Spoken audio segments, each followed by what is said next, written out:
Akshaya Tritiya offer మే 4 వరకు. ఎంత బంగారం కొంటే అంత వెండి ఫ్రీ.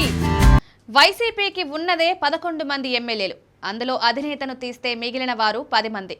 అందులో కూడా కొత్త వారు 5-6 ఉన్నారు. మిగిలిన వారంతా వైసీపీకి కట్టుబడి ఉన్నవారే. వీరిలో కూడా కొందరు పార్టీ మారతారని చాలా కాలంగా ప్రచారంలో ఉంది. అయితే అది ఒట్టి ప్రచారమా, నిజంగా అలా జరుగుతోందా అన్న చర్చ అయితే సాగుతోంది. వైసీపీ అధినేత వైఎస్ జగన్ సొంత జిల్లా కడపలో ఒక మహిళా ఎమ్మెల్యే ఫిరాయిస్తారని పెద్ద ఎత్తున పుకార్లు షికారు చేస్తున్నాయి. ఆమె ఎవరో కాదు, బద్వేల్ నియోజకవర్గానికి చెందిన దాసరి సుధా. ఆమె 2021 అక్టోబర్ 30లో జరిగిన ఉప ఎన్నికల్లో బద్వేలు నియోజకవర్గం నుండి ఎమ్మెల్యేగా పోటీ చేసి గెలిచారు.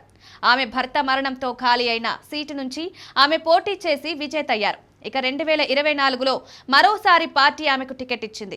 ఆమె మళ్లీ గెలిచొచ్చారు.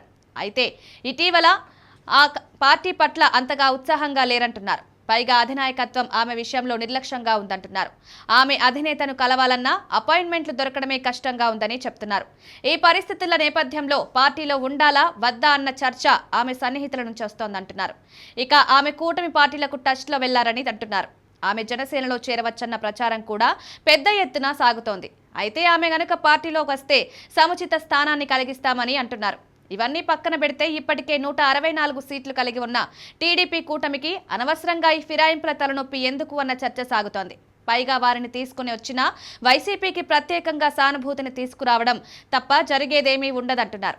ఇక చూస్తే బద్వేల్ ఎమ్మెల్యే సుధా వైసీపీకి వీర విధేయురాలని ఫిరాయిస్తున్నట్లుగా వస్తున్న వార్తలన్నీ కూడా పుకార్లు మాత్రమే అంటున్నారు.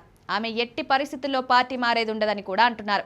ఈ నేపథ్యంలో చూస్తే గనక ఎందుకు ఈ పుకార్లు వస్తున్నాయంటే జగన్ సొంత జిల్లాలో ఆయనను నైతికంగా దెబ్బతీసేందుకే అని వైసీపీ వారంటున్నారు. మరి ఏది పుకారో ఏది నిజమో రాజకీయాల్లో తేల్చడం కష్టం. అందువల్ల ఆమె పార్టీ మారుతున్నారా లేదా అన్నది ఈ రోజుకి పుకారుగా ఉన్నా ఏం జరుగుతుందో తెలియదన్న మాట కూడా చెప్తున్నారు. చూడాలి మరి ఏం జరుగుతుందో.